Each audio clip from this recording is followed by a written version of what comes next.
سيدنا محمد وعلى آله وصحبه أجمعين. قال رب اشرح لي صدري ويسر لي أمري واحلل عقدة من لساني يفقه قولي. سبحانك لا علم لنا إلا ما علمتنا إنك أنت العليم الحكيم. ولا حول ولا قوة إلا بالله العلي العظيم. وقال رسول الله صلى الله عليه وسلم: من يرد الله به خيرا يفقهه في الدين. Man barang siapa yuridillah, Allah kehendak, bihi khairan dengannya kebaikan, yufaqihu fiddin, Allah akan memberi kefahaman agama kepadanya. Amma ba'd.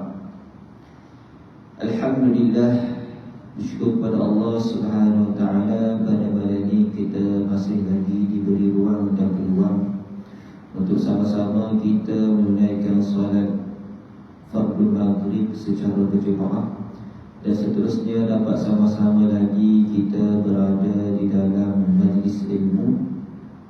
Mudah-mudahan majlis kita pada malam ini diberkati oleh Allah Subhanahu wa taala. InsyaAllah pada malam ini kita sambung pembacaan kitab kita Fathul Qari Al-Mujib yang mensyarahkan matan Abi Syuja' yang dikarang oleh Syekh Ibn Qasim Al-Ghazi rahimahullah ta'ala. Qala Qadi Abi Syuja' rahimahullah ta'ala: Faslun fi mujibatil ghusli.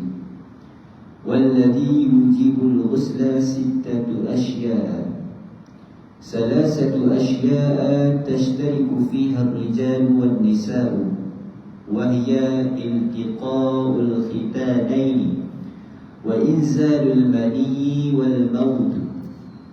3 تختص بها النساء، وهي الحيض والنفاس والولادة. Itu adalah matan Abi Syuja' rahimahullah ta'ala. Kemudian kita tengok terjemahan kitab kita ini pada muka surat 16, pada muka surat 18, pada muka surat 20. Atas sekali itu fasal, ada 6 perkara yang mewajibkan mandi. Jadi kita akan masuk perbahasan perkara-perkara yang mewajibkan mandi, mandi wajib. Sebelum ni, minggu lepas kita dah bahas perkara-perkara yang membatalkan wudu. Ada 5 perkara tu. Ada 6 perkara yang mewajibkan mandi, iaitu 3 perkara berlaku pada lelaki dan perempuan, iaitu yang pertama, bertemu 2 kemaluan, yakni lelaki dan perempuan. Yang kedua, keluar mani. Yang ketiga, meninggal dunia. 3 perkara ni dia kena pada lelaki dan perempuan. 3 lagi, 3 perkara berlaku khusus pada perempuan sahaja, iaitu yang pertama haid, yang kedua nifas, yang ketiga bersalin. Itu adalah terjemahan matan Abi Syuja' rahimahullah ta'ala. Kemudian kita tengok syarahannya. Kitab Fathul Qari ini dia akan mensyarahkan matan tadi. Surat 20 ke bawah tu fasal, iaitu pada menerangkan tentang perkara yang mewajibkan mandi. Sebelum kita bahas, Syekh buat mari apa itu maksud ataupun pengertian mandi. Pengertian mandi menurut bahasa ialah mengalirnya air ke atas sesuatu secara mutlak. Itu fil lughah, dari segi bahasa, mandi ni mengalirkan air. Tak kira mana. Tapi kita nak ta'arif dari sudut syarak. Sedangkan menurut pengertian syarak, yakni hukum Islam, mandi ialah mengalirkan air ke seluruh badan dengan disertai niat yang sudah ditentukan. Maksudnya niat yang khusus. Itu ta'rif mandi. Kita meratakan air ke seluruh badan dengan niat. Okay. Kalau kita meratakan air seluruh badan tanpa niat, dia jadi mandi juga, tapi dia tak jadi mandi mengikut syarak. Kita nak mandi wajib, dia tak jadi mandi wajib. Kalau kita nak mandi sunat, dia tak jadi mandi sunat. Dia mandi biasa sahaja. Itu penting kena ada niat supaya membezakan adat dengan ibadah.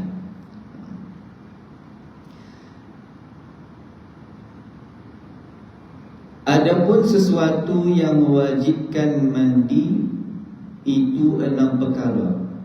Disebut dah tadi, 3 di antaranya berlaku pada lelaki dan perempuan.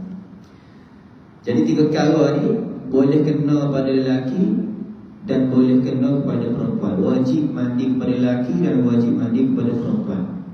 Yang pertama apa? Iaitu bertemunya 2 kemaluan, iaitu persetubuhan di antara lelaki dan perempuan, ataupun persetubuhan lelaki dengan lelaki. Kecil. Maksud 2 kemaluan di sini, dia tak syarat fil qubul.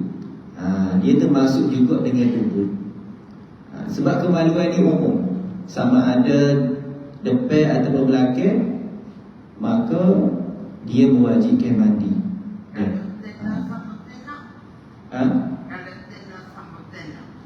Waktu masuk ke mana tu? Maksudnya, kita tengok apa maksud bertemu 2 kemaluan ni. Maksudnya hasyafah. Hasyafah ni istilah fiqh yang bermaksud kepada zakat. Banyak buat guna istilah hasyafah. Hasyafah ni maksudnya kemaluan zakat dan kepala kemaluan zakat. Masuknya hasyafah ke dalam faraj, yakni kemaluan, sama ada kubul ataupun dubur. Orang yang masih hidup secara sempurna. Secara sempurna di sini maksudnya adalah wadih, yang jelas jantinanya. Sebab kalau khunsa dia hukum lain pula. Dia akan sebut lepas ni.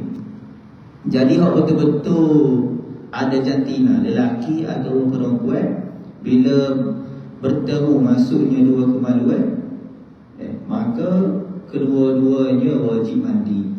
Bukan kata lelaki saja, tak. Kedua-duanya wajib mandi.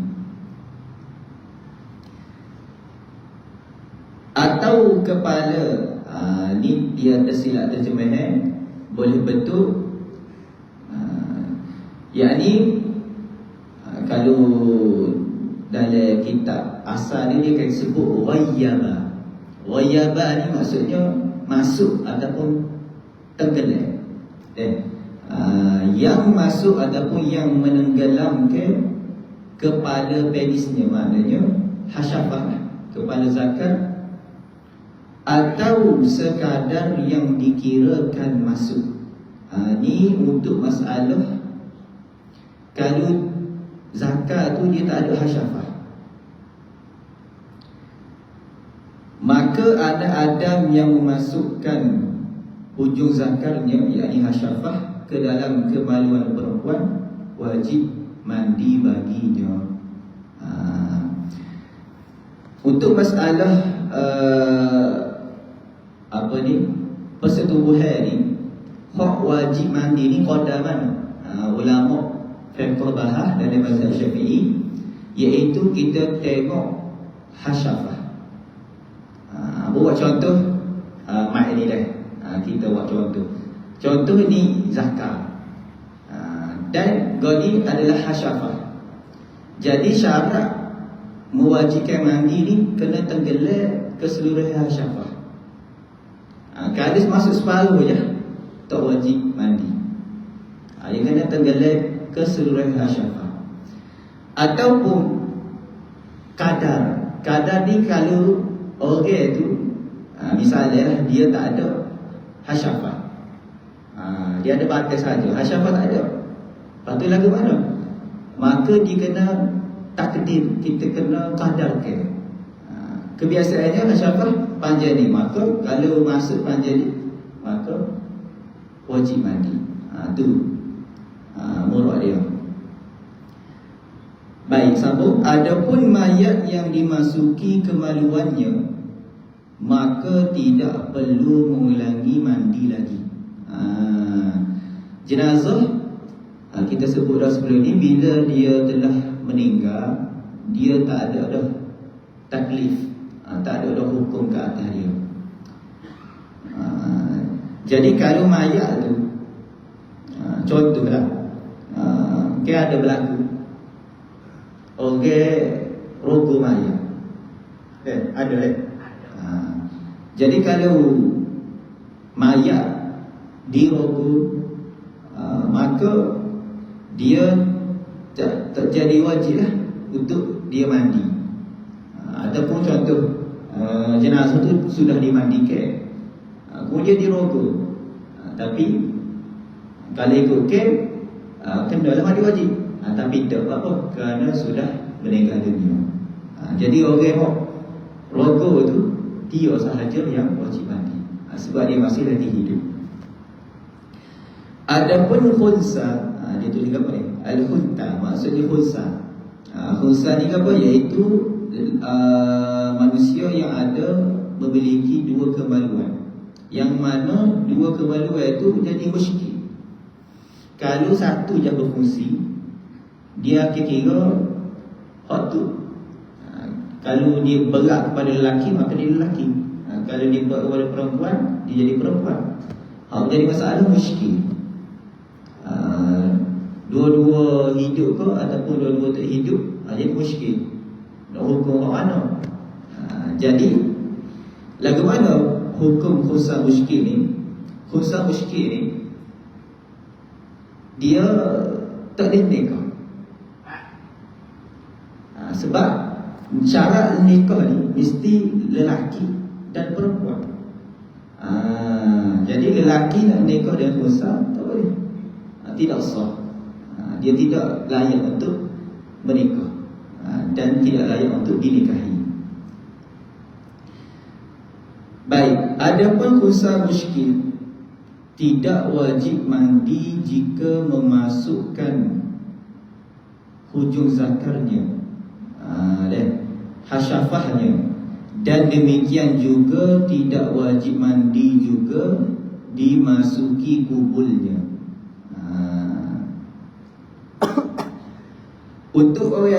Untuk khunsa ni dia tak wajib mandi, sebab dua-dua kemaluan ni dia ibarat tak ada hukum.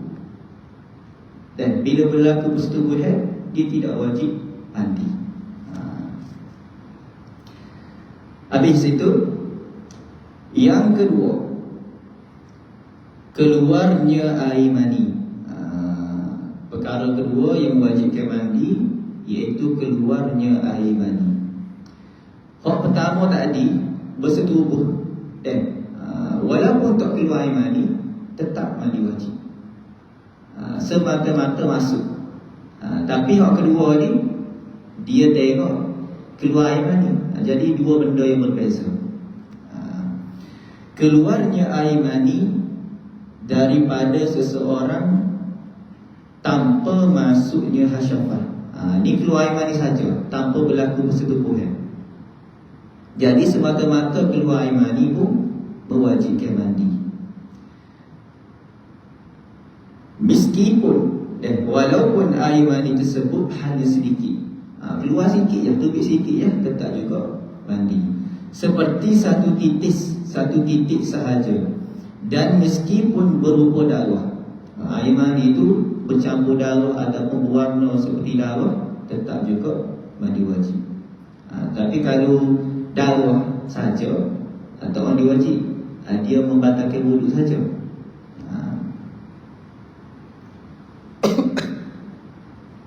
Juga meskipun air mani yang keluar itu disebabkan persetubuhan atau selainnya,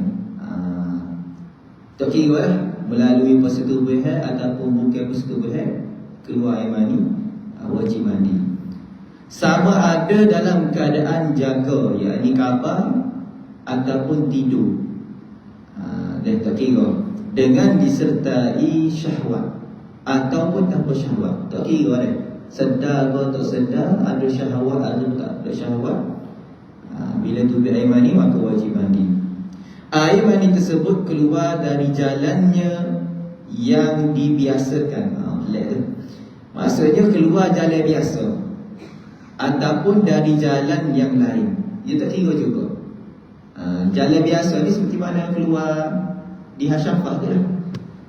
Jalan selain biasa ni, contoh dia kata seperti jika tulang rusuk, tulang sulbi orang tersebut pecah, pecah tulang tak, sehingga menyebabkan air maninya keluar. Nampak? Dia bukan jalan biasa, tapi disebabkan pecah tulang, jadi ataupun pecah jadi tubik air mani, maka wajib juga mandi. Habis itu, yang ketiga, perkara lainnya yang sama-sama berlaku pada lelaki dan perempuan, dan selain daripada keluar air mani dan selain daripada persetubuhan, iaitu ialah mati, meninggal dunia. Mati ni, mati orang Islam lah. Kalau matinya orang kafir, kita tak wajib mandikan dia, tak wajib memandikan jenazah dia. Tapi kalau nak mandi juga, hukumnya adalah harus, tak ada masalah. Kecuali mati syahid.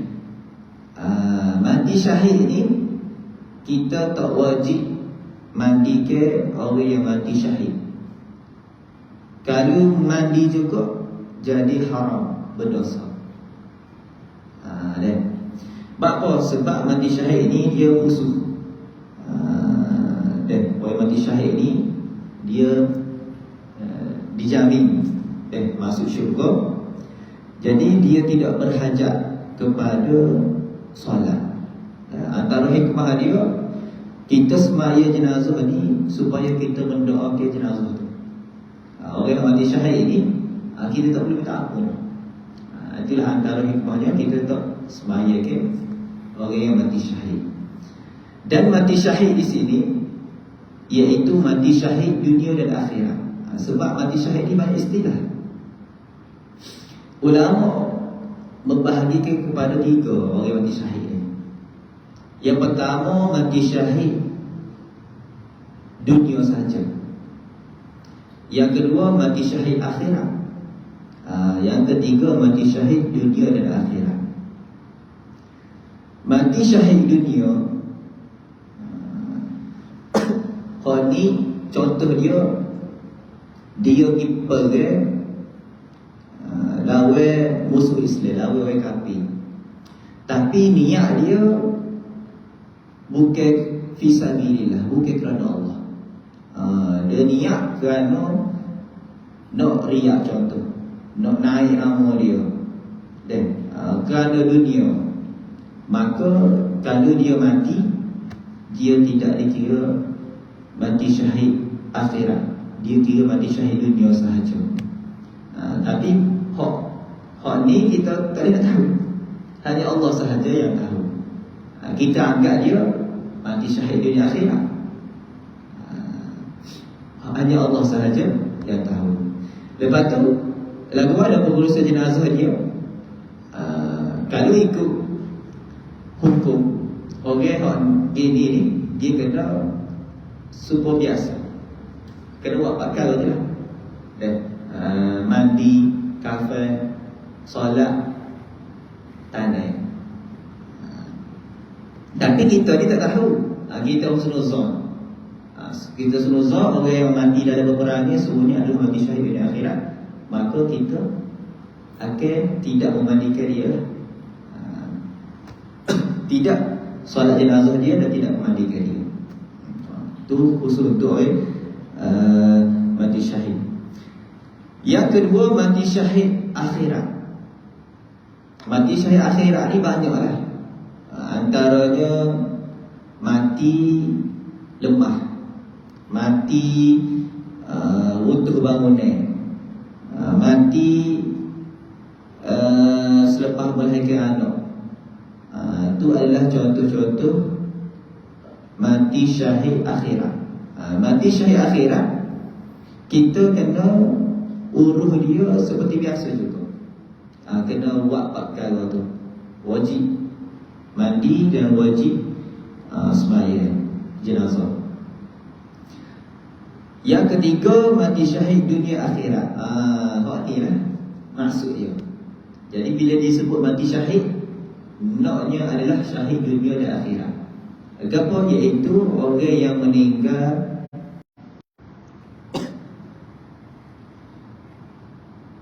ada soal lagi, iaitu anak keguguran.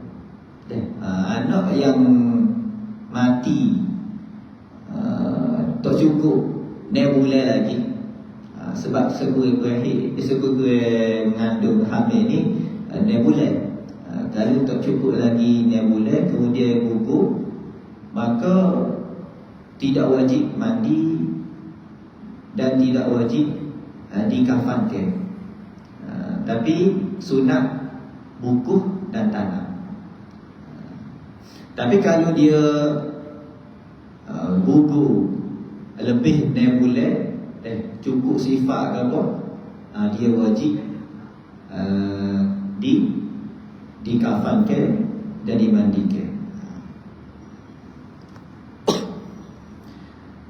Baik, habis itu 3 perkara yang menyebabkan mandi wajib bagi lelaki dan perempuan.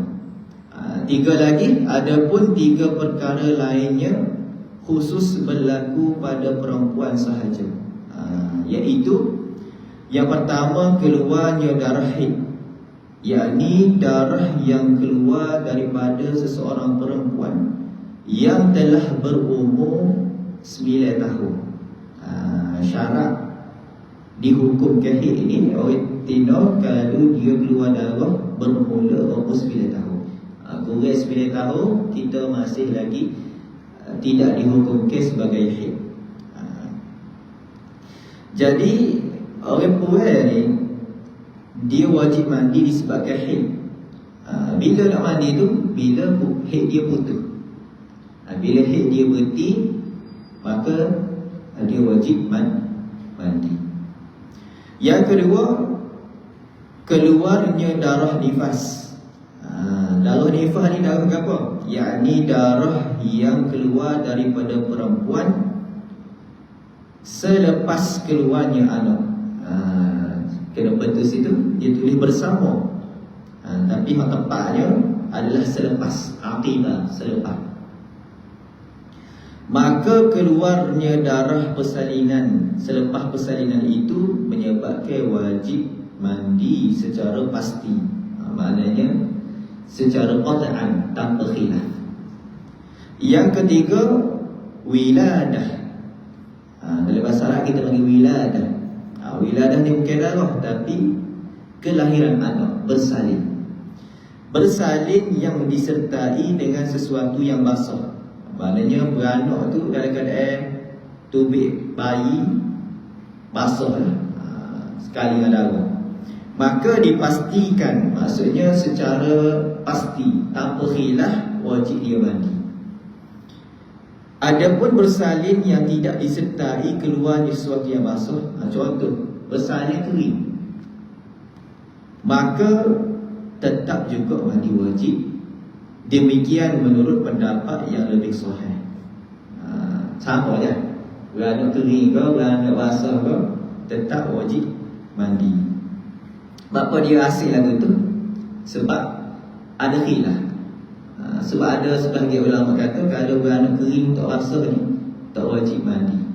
Tapi pendapat utama dalam mazhab Syafi'i kata tetap juga mandi wajib. Baik.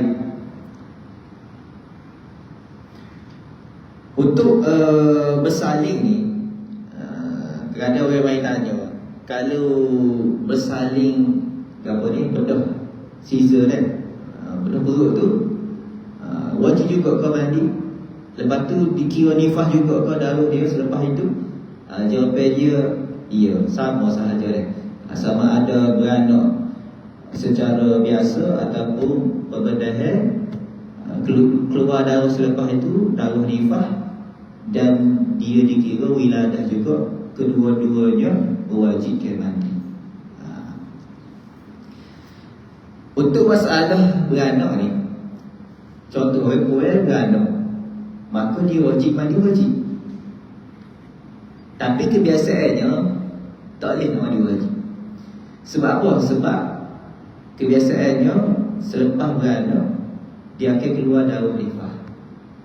Darah nifas ni lama lah, biasanya 40 hari. Jadi dia tak boleh mandi wajib untuk beranak tu. Dia akan tunggu habis nifas. Nifas tu bila berhenti wajib mandi. Jadi dua sebab mewajibkan dia mandi. Persoalan, adakah dia kena 2 kali mandi bila habis nifas? Jawapan dia cukup sekali saja. Dan jadi nak mandi tu sekadar dia niat mandi wajib ataupun niat mengangkat hadas besar, maka jadi selesai lah untuk mandi disebabkan kelahiran dan mandi disebabkan darah nifas. Jadi kalau berhimpun banyak sebab, dan sebab yang ada, ataupun 2 sebab, 3 sebab, jadi cukup dengan 1 kali mandi sahaja.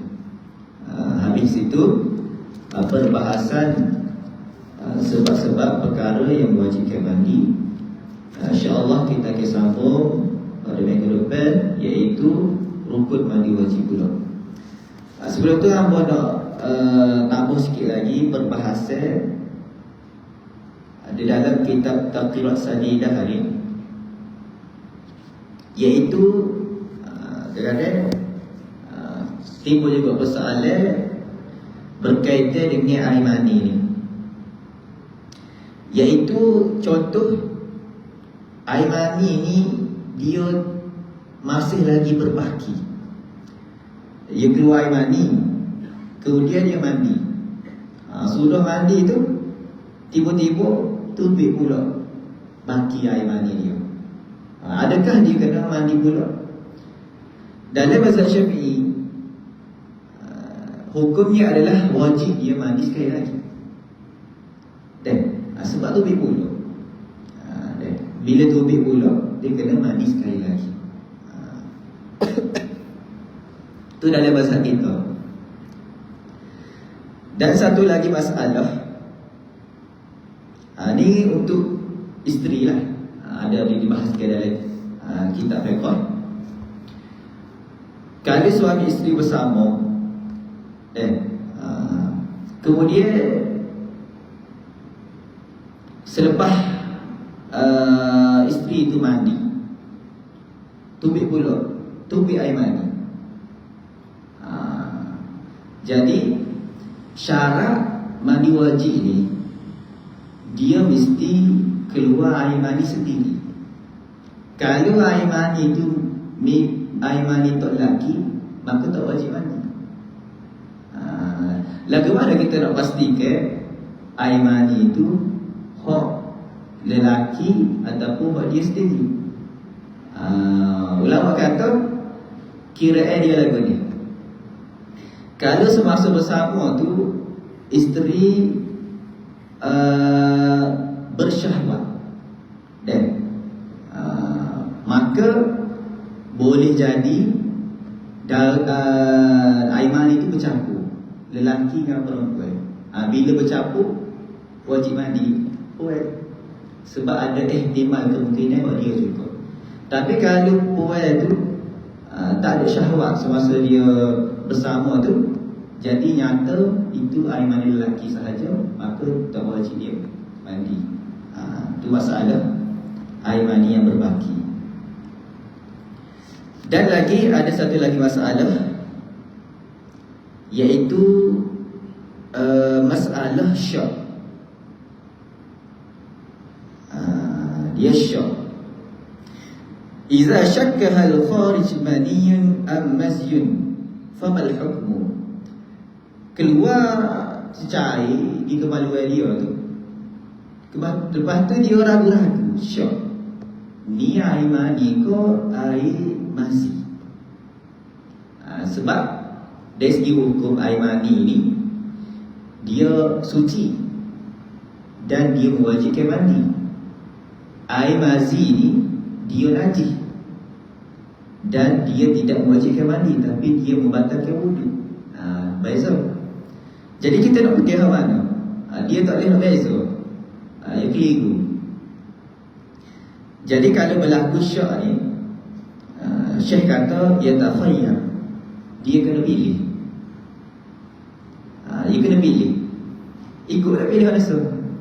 Kalau dia pilih air mani ni, maka dia wajib mandi. Tapi kalau dia pilih air mazi, maka dia wajib basuh dan berwudu. Dan wal afdal, tapi yang afdalnya dia ambil usah sekali dia mandi.